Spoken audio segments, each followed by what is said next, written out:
The man with the golden gun. Charlie, remember when I came? When I drove, I was driving this on the street. I was enjoying it.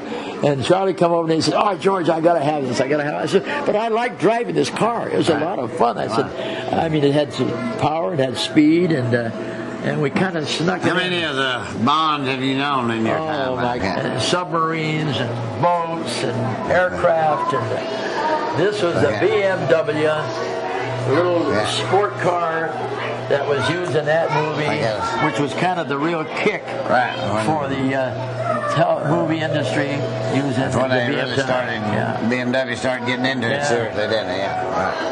Well, one of the things I kind of liked about James Bond, he really picked his wonderful, beautiful female stars. Look at what we got.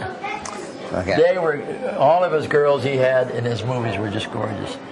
But tell us a little bit about the collection you got here, Charlie. Yeah, we have a collection of Bond's guns, even though most of them are not real guns. They're real movie guns and real movie props. And they're all made out of plastic, so that they can simulate what the real gun was, and then they dub in the sound.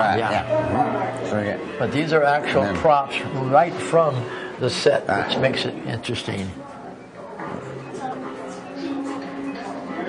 Made some of the different girls from the different movies. Yeah, he had here too. Ursula Andress, she was wonderful. Many of them. Got the golden gun from that show. Yeah, with the there's Moonraker. The man with the golden gun. Yeah, Moonraker, and then Odd Job's hat from Ursula Goldfinger Andress when she took the gold bars from Goldfinger. Yeah, and. And over here's magnetic mines from GoldenEye. Every one of these little props are from the actual Spectre ring from Thunderball.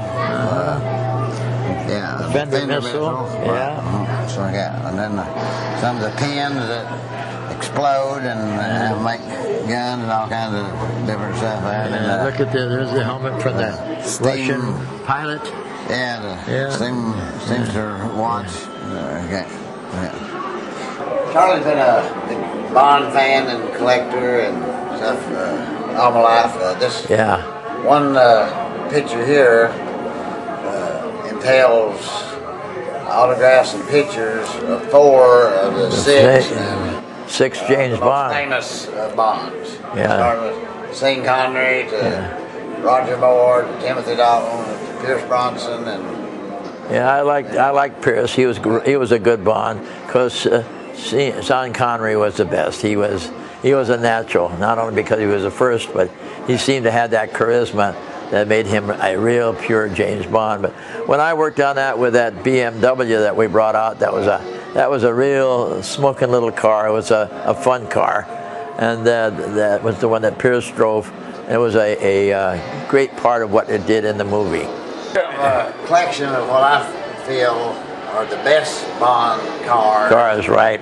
Even though these are models, we just don't have the space to carry them all. Keep all the Bond ones. But it became one of the biggest merchandising sales of toy cars in collectibles throughout the United States with Hot Wheels and RC2 and World.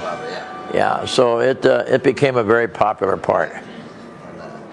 And probably the most amazing one of all these was from Die Another Day, which was done in Iceland, Greenland, where they had one that would disappear of all the different tricks. Become invisible. We have a little display here where there's one.